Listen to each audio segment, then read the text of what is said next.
So we truly believe it's of course good what we are doing, and our priority as well within SumUp, for example, in my case now. And we have a responsibility and a great opportunity to focus on our future pool of talents. And whether then they work for SumUp or not, doesn't really matter, right? But we want to give back to communities and help them thrive and give them an opportunity. Often it's just about getting a chance or an option or not, right? In whether you can succeed in life. Hi everyone, welcome back to the All Inclusive podcast. On today's episode, I'm joined by Felizitas Lichtenberg, Global Head of Diversity and Inclusion, Wellbeing and ESG at SumUp. In the episode, Felicitas shares her invaluable insights on how SumUp is pioneering an integrated approach to DEI within its ESG framework, impacting not just the workplace, but communities globally. She also delves into practical strategies for implementing effective DEI initiatives, and together we explore the challenges of remote work and inclusivity. Additionally, we discuss the power of individual actions in creating a more inclusive environment. As always, before jumping into the video, make sure you hit that subscribe button, turn on your notification bell, and follow on your favourite podcast platform so that you never miss an episode. That being said, let's jump in. Hi, Felicitas. Hi, Natasha. How are you? I'm good, thank you. How are you? I'm great. Thank you. So good to be here with you today. Yeah, same. Thank you so much for joining me. So let's kick things off. Tell our listeners a little bit about yourself and how you became involved in DE&I leadership. Sure. So, I'm Felizitas. I'm the Global Head of Diversity and Inclusion at SumUp, and also work on the topics of sustainability and mental health, which is getting more and more important. And about myself, I was born and raised in Germany. However, I'm mixed race. My father was Indonesian Chinese, and when I was 6, he moved back to Indonesia. So I always had this intercultural upbringing, let's say, right, present when I was growing up. And then I lived in different countries. So I lived in the States, in France, England, and of course, Germany. So wherever I was, I felt the topic of diversity and inclusion very present. And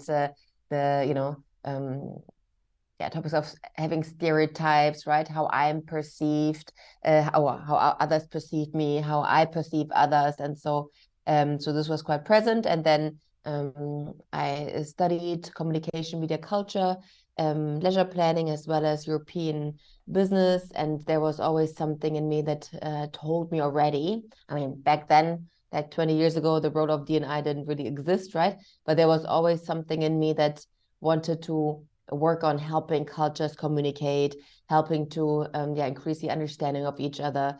So I became, when I then started off as commercial marketing manager, and before that IT consultant, I then became an intercultural business trainer, organizational change manager, and did systemic transaction analysis. It's a bit complicated, the word, but it's psychology basically.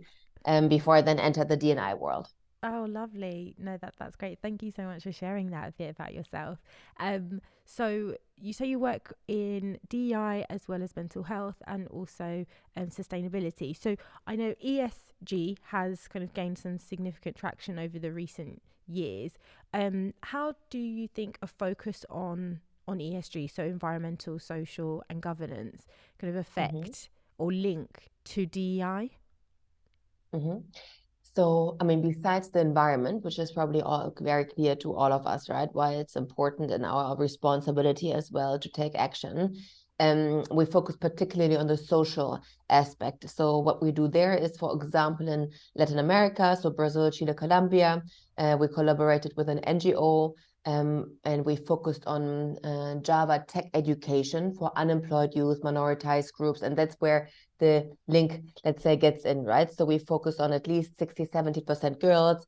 And then depending on the country, we look at either have a focus of immigrants. We focus on Black or Pardo in Brazil, for example, and of course are always exclusive to LGBTQ plus people with different abilities and so on. So, you know, I mean, it's a small drop, let's say, right? But we do want to focus on giving, especially people from minoritized groups in those respective areas, the chance to get education, tech education, and then 80% of those will find employment.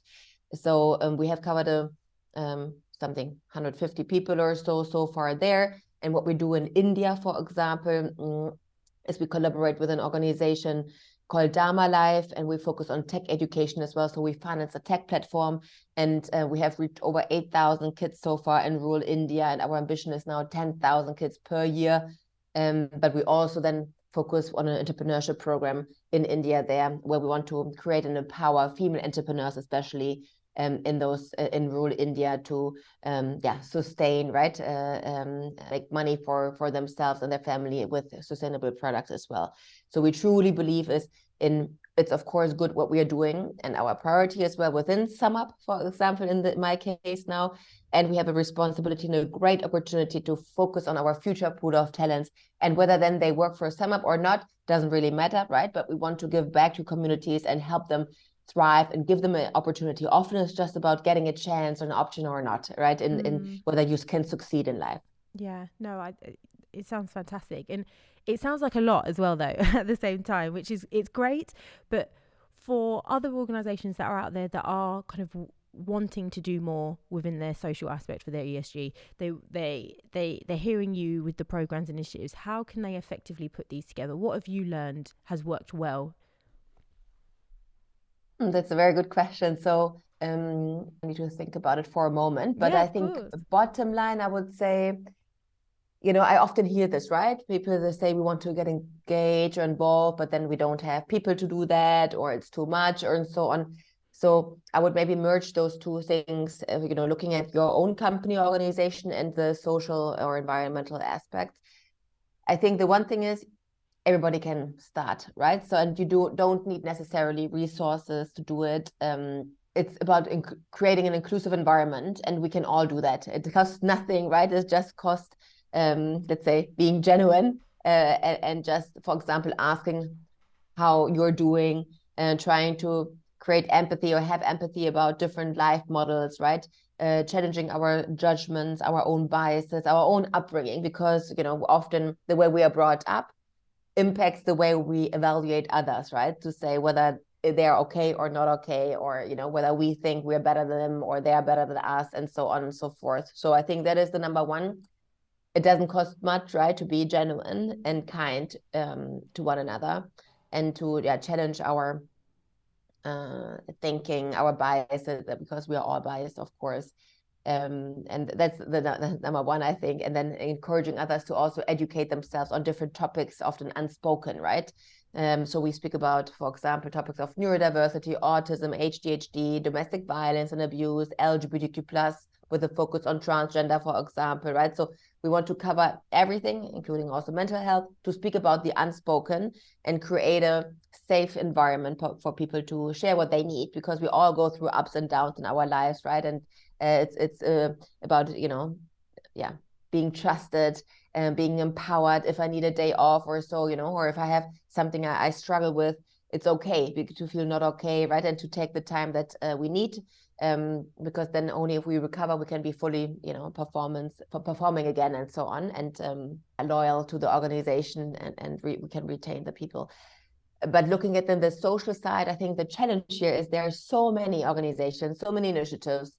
And I personally, really, it's my learning journey as well, and I'm still learning, of course, but it's like how we can find the right organizations in terms of right, meaning where the money really goes into the cause, right? And where there is maybe a limited, for example, fee for the administration, even though, of course, we all know everybody needs probably some administrative work, right? And we also need to pay for it. But that's, I think, the biggest challenge. But then what I've done is, when I started and looked in my network, who do I trust also, right? And that's, again, also a little bit biased, of course.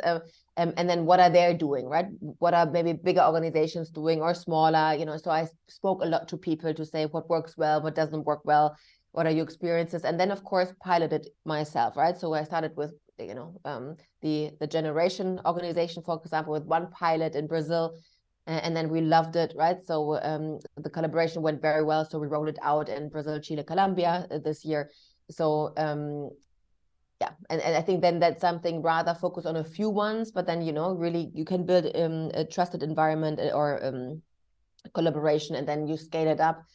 Sometimes you don't need hundreds of initiatives, rather a few, and then you can double down on these and focus on them. Yeah, I think that's great advice. I think it's important, one, to do some research, like use the networking community that you've got around you, ask those questions, what's worked for them, what hasn't, as you said, and then just start small, but at least start something, right? Like you said, you can just take some form of action and then review it and see where you're at. Exactly. And it can also, and we're speaking about every one of us, right? So we also don't need to wait for an organization to do it, right? We can do it ourselves in our leisure time, maybe, and start small, but with giving back. I think, and I can also do better in this, right? So I think sometimes we're waiting for something to happen, but we can all take action already. I love that. I think it's good that as individuals we kind of look at it from the perspective of me as one person, like what can I do, as well as looking at from a perspective of an organization, what can we do as well. It's great to hear. One thing that I wanted to hear from you is, many organizations are grappling with the kind of return to work, having some of their workforce remote. Then now that COVID is now we're starting to get back into the rhythm of things, back to normal. How would you say returning employees back, when you're kind of bringing people back in, how can you still, or when they are working remotely, there is sometimes that feeling of the inclusive piece. How do you bring the organizational culture to life when people aren't actually face to face anymore?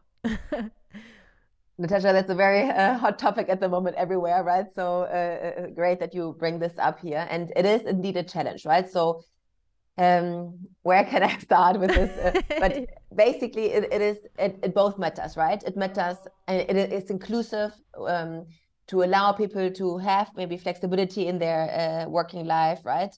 And some also depending on your current situation. For example, some people that either with a family or that are neurodiverse prefer either to stay at home, to come to the office, but also even sometimes I feel like we always focus on people then with children or that are neurodiverse, but also a single person, right, that has no commitment can prefer, right, to work from home or the office. So everybody, I think the challenge here is one, everybody has their own needs, right, and preferences no matter what, and we need to allow some kind of flexibility there. And indeed, also looking at inclusion, often what we find is we can build stronger connections often. There are always exceptions, right? But it's a difference if I go to, to the kitchen and, here, get a coffee, right? And next to me is a colleague that I haven't met or for a while, and we have a chat. So we can do, we can create much stronger personal connections, conveying the culture, for us, it's we care, team first, and founders mentality, right? And you can actually really experience it when you are here in the office, how people live the culture. You can feel it. I personally can feel it. And I think that's super important for new joiners also to feel it. Of course, then if you have been with for the organization for a long time and, you know the culture, maybe the need is not so big anymore. And of course, if people are hired completely remote, right, it's also a different story. And then the agreement has been there before, but we do see the need of balancing it out. One is to allow the flexibility for our SumUppers, because we see also the great value in this, and we also see the value in being here as a team, right? Checking in, because also virtually, right? If I say, how are you, Natasha, today? And you say, yeah, great, but if I actually spend time with you face to face, I can maybe see more, right? And maybe we can build a trusting relationship better in person than on Zoom. And also, I interviewed a few people around this actually back then, and they said, for example, people from the LGBTQ+ community, right? Sometimes it's not easy for for one to see whether the person is an ally or not, right? And they know, I mean, in the working environment, sometimes they need to out themselves every day to multiple people, right? And they're not sure, are they safe or not? So they feel sometimes insecure and anxious, which I completely, I don't fully understand because I'm not part of the community, but I can have empathy for that around not showing, not knowing whether you're safe or not. But then, of course, it's easier than if I have, for example, this lanyard and I see it, right, with a colleague, or virtually you see nothing, right? So sometimes, it's very complex a topic, and many things to consider. But we truly believe in the power of both. I agree. I think there needs to be some sort of like a hybrid with working in the office and at home as well, and flexibility I think is key. So you've shared a few bits of kind of with SumUp, this is what you guys are trying. So in putting that together and putting the strategy together and forming the policy that you have, what was for you the most challenging in doing that? Did you face any sort of pushback from colleagues, and how did you overcome that? Mm-hmm. So first, how have I done it, right? So when I started about 3 years now, unbelievable, years ago, I spent a lot of time with our SumUppers. So I listened a lot to their needs. I did focus groups. I did, one-on-ones. I spoke, not to everybody, including also the leadership team and so on, but especially with the networks, our SumUppers. So to understand what's going well, what can we do better, especially our focus on what can we do better was much stronger, of course. And then based on that, I created a strategy around it. I think there's one thing. You will never please everybody, right? And that's, I think, also a challenge with people, like me, who have this drive, I please others, right? Then I only feel okay with myself, but this is, I think, something that you need to know right from the beginning. You will never be able to please everybody. And it's also maybe sometimes not healthy, right? Sometimes also if you set boundaries, you gain actually also respect. And you know, to focus also a little bit on the, I would say, on the mass. And then, of course, also on minoritized groups, right? Depending so on what the ambition is. But you will always have pushback. And then, what I sometimes do is have a one-on-one conversations, go into teams or into, groups where maybe the resistance is a little bit stronger, and then take time to explain why are we doing it. And also for D&I leaders, you probably all can relate to this, but we need to repeat over and over again, why does it matter for the organization, for SumUppers, for individuals, for every one of us. And why is that the case? Because, of course, we know that we want to attract and retain the best talent, and we can only do that if we remove our biases, right? And consider the whole pool of talent, the whole cake, let's say, not only one piece of it, one dimension. And of course, only if we are diverse, we truly believe that we can then only understand our merchants' needs much better. Can we come up better with products and services and solutions for our merchants and be much more successful, of course. And then if we sometimes look at all dimensions, one, for me, everybody, of course, belongs to the D&I groups. But also then if someone doesn't feel impacted, then, they will have relatives, friends who will be impacted, and they might not even know it yet, right? But we know that about 7 to 10% identifies LGBTQ+. We know that about 15% have different abilities. Of course, men, women, non-binary, about 1 to 2% identify as transgender, non-binary, and so on. So, we all will be impacted at some point. Different age groups, right? Where the aging population, financial inclusion is going to get more and more important, especially if we look at the future.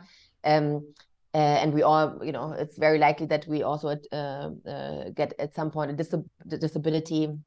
So that's what we try to do. But luckily, really, at SumUp, there's great support. It's very empowering culture.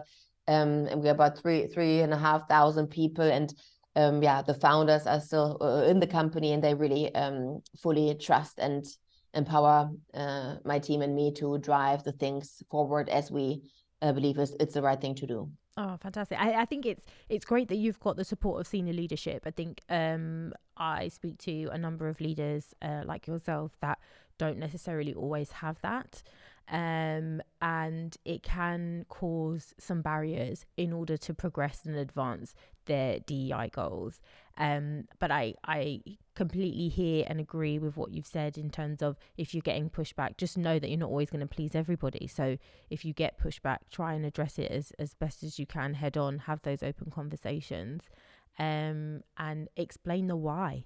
And I think it's so important, because if you don't know why you're doing something, then what's the point in doing it, right? And if it's a continuous conversation that needs to be had, we're on a journey here, right?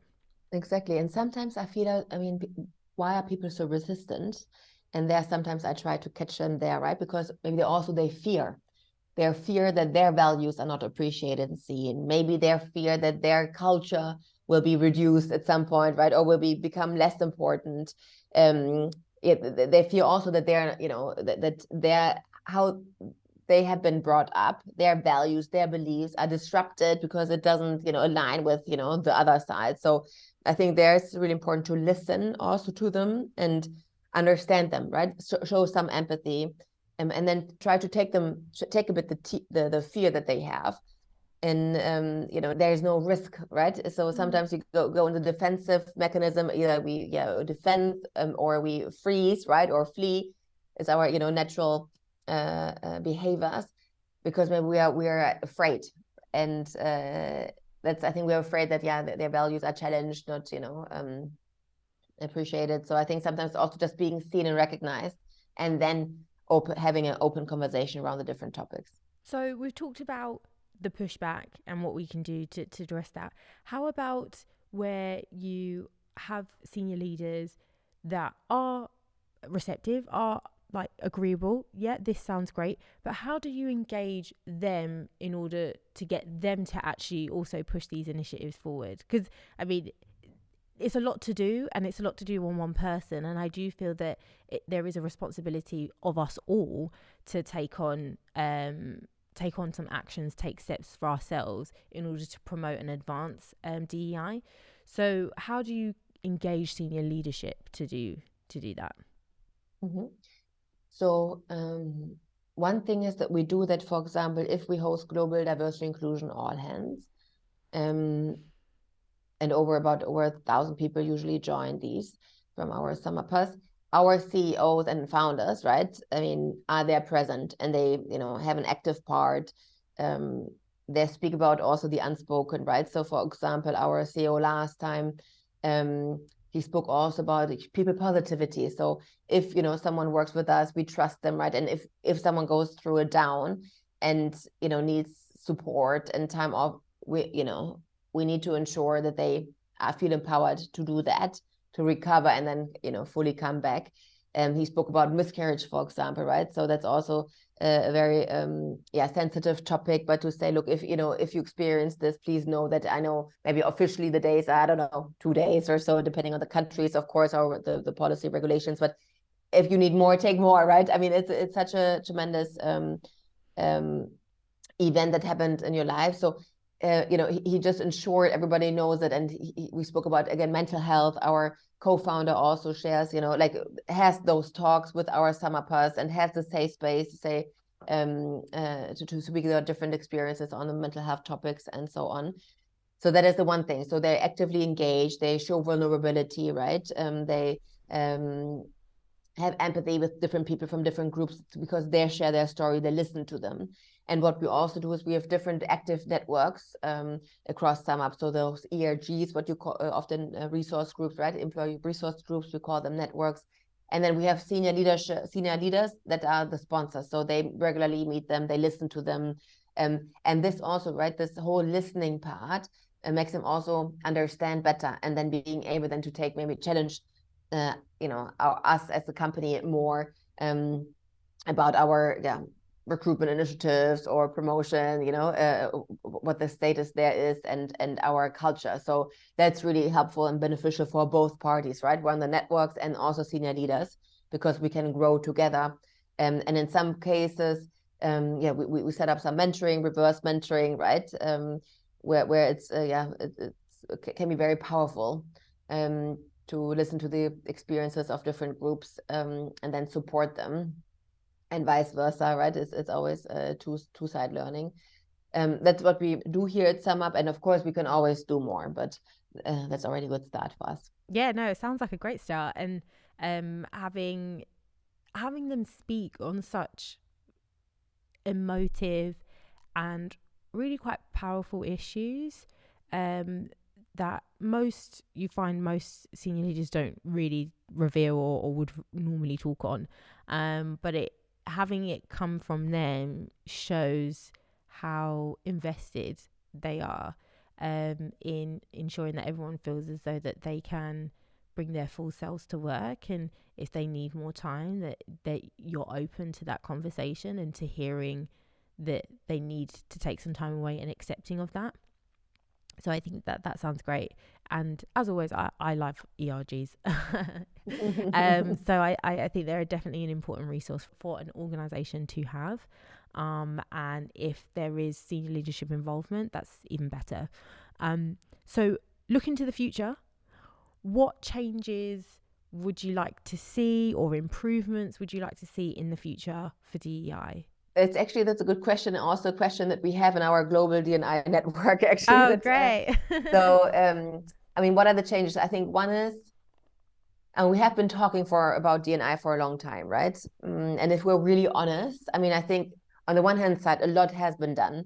And depending on the country that you're in, of course, right? There are different status and so on. But I do think we can, on the one hand side, be proud of our, the progress that, everybody in the whole D&I area has done. I mean, I mentioned some topics we speak about, right? We speak about racism, again, neurodiversity, LGBTQ+, and so on and so forth. So we speak about it, we take action. And at the same time, numbers wise, I feel like little progress has been made, right? So, and also still, looking at the representation of ethnic, but different, groups, LGBTQ+, and so on. So often still in leadership positions. I would love to see more, diverse representation. So I feel like on the one hand side, the needle has moved. On the other hand side, it hasn't really moved. And then looking at the happenings around the world, we actually see almost a movement back, right? So what I would like to see, I think, is, endurance and actually progress, right? So I think we need to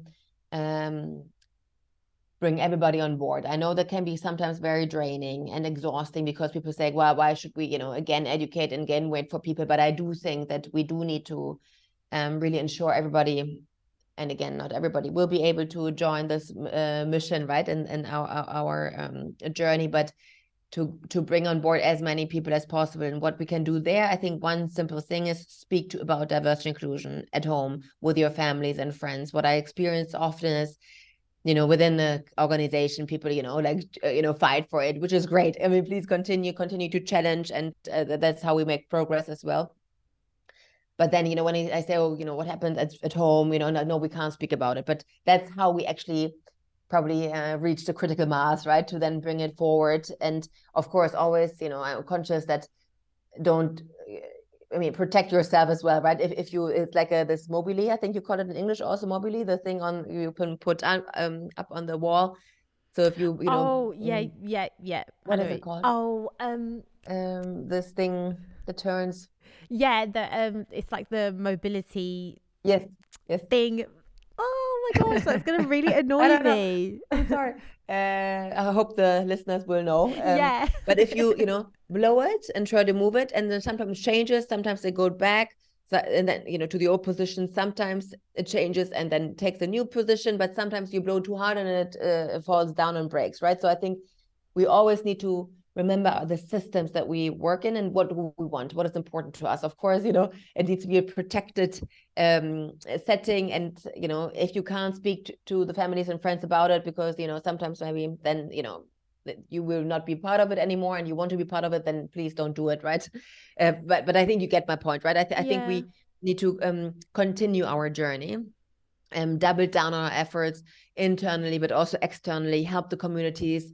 That's why, I like it's that we at SumUp combine ESG with diversity, but help our communities also thrive. Think about the future, right? The future pipeline and just doing the right thing, and have positive, mindset, positive thinking, peaceful thinking, and wherever we can, try to be kind to each other, because I feel that there's so much hate and disrespect out there, that I think that is the number one. I think if we can, work a little bit more towards a peaceful environment, and an environment where we understand each other, respect each other, no matter which, background, I think we would, have achieved a lot. And I mean, for me, I think it's the diversity, as you said, like we're still not where I think we should be on ensuring that we are like all underrepresented groups are represented throughout all different types of industries, and also at senior levels. But at the same time, I do feel that the inclusion piece does kind of somewhat get overshadowed with the conversation of diversity. For me, I think that inclusion should come first. I feel, as you've explained, like I think that's one area where that's something that can easily be done by everyone. It's about you showing love, showing understanding, and as you said, just being respectful. And I feel that comes with inclusion. And if you can show that, if you are able to be respectful of others, then they'll no doubt feel comfortable, and then they'll want to come to your place of organisation or to be around you, right? So that's one bit for me, I think. No, 100%. I completely agree with you, Natasha. And that is, it seems so easy, right? And I so know, simple, but yet it seems, or it apparently it's quite difficult. And I mean, there are, of course, the whole microaggressions that, that play out then. I mean, it can be non-verbal, verbal, but it can be eye rolling, not including someone in the project because, I don't know, for some other and reasons, interrupting people, speaking of, on behalf of someone, right? And then I think that is the one thing. And sometimes, people are not aware of their actions, right? Or ego kicks in, or even, like unawareness. So it's super important to educate around that. And also I have imposed microaggressions, and likely I will, and which is not great, right? So I need to be aware of those, and then change my behaviors, because of course it doesn't create an inclusive environment. And also we cannot forget, or must not forget, the experiences lived of the communities or different people, right? It can be no matter which color or backgrounds, and it's more likely that minoritized groups potentially have experienced more microaggressions throughout their lives, right? But it's like sometimes I think, people say, oh yeah, but it was just one joke or just one comment, right? But I myself experienced it actually, where the power of microaggressions, and then how hard it can hit you all of a sudden, right? And it was just like another comment, and it was not a big deal because, it was among friends, and it was another but then all of a sudden it's like, it's the amount, right? Throughout, if something happens throughout your life, again and again and again, and at some point, it's like with this glass, which is getting full, and then spills over. And I think this also needs to be aware, right? People then say, oh, but it's just one comment, or one this person shouldn't, over behave now, or so. But actually it can be so painful and hurtful, because someone has experienced it all throughout their lives, right? And depending then on our mental health or state, how much we can take, and especially with the different pillars, right? So you have the family pillar, maybe accommodation, health, and if some of those pillars are shaking, then of course we can be even more unstable and break even more easily, right? So that's something I think we can all change, right? We be aware of the jokes, we make the comments, our verbal and non-verbal behavior. Yeah. Oh, well, Felicitas, I've so much enjoyed our conversation today. Thanks so much for joining me. Before we do part ways, I would love if you could give us one parting piece of advice for DEI leaders of tomorrow. Probably it would be something about the resilience and endurance part. So hang in there. Believe in yourself, and also look for some support, right, if needed. So don't forget yourself and your well-being and your mental health, and maybe look for a mentor yourself, right, to guide you a little bit. This maybe would be my advice. Oh, fantastic. Well, that's great advice, Felicitas. And for anyone who is listening, if they want to connect with you, how can they do that? Yes, please reach out. You can connect me or find me on LinkedIn, Felizitas Lichtenberg, Felicitas with a Z, and super happy to connect with more people, more listeners. And thank you again so much for having me, Natasha. I really enjoyed the conversation, and yeah, hope we stay connected. Yeah, of course, definitely. So I will put a link below the episode for your LinkedIn page. So if anyone wants to connect with you, they can definitely reach out and do that. I apologise from now if you get flooded with messages, but I'm sure It'll be my honor. Yeah, yeah, no, great. I mean, you are doing fantastic work. Appreciate you, and once again, thanks so much for speaking with me. Likewise, Natasha. You're much appreciated. Thank you so much.